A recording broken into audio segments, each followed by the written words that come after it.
Korban tewas akibat gempa besar berkekuatan magnitudo 7,8 di Turki Tengah dan Selatan pada Senin 6 Februari dini hari menjadi 126 orang.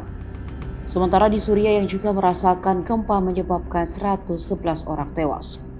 Jumlah ini diperkirakan masih akan terus bertambah sebab dilaporkan banyak warga yang tertimbun reruntuhan bangunan. Sebelumnya gempa berkekuatan magnitudo 7,8 mengguncang Turki bagian selatan pada pukul 4:17 waktu Turki Senin dini hari tadi. Pusat Penelitian Geosains Jerman menjelaskan gempa tersebut terjadi pada kedalaman 10 km atau 6 mil di dekat kota Kahramanmaras, Turki Selatan. Gempa juga dirasakan sampai ke Israel dan Palestina. Beberapa video mengenai gempa kini beredar ramai di media sosial. Tayangan CCTV di mana gempa kuat memperlihatkan bangunan-bangunan hancur. Warga yang panik juga berhamburan keluar. Media pemerintah Suriah mengatakan sejumlah besar bangunan runtuh di provinsi Aleppo.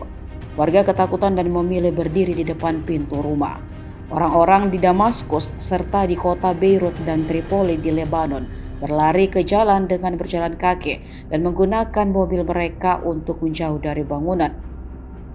Sebuah video juga memperlihatkan pipa gas alam di dataran Amik di Hatay yang dikuasai Turki meledak akibat kekuatan gempa sehingga api menyebar ke ladang.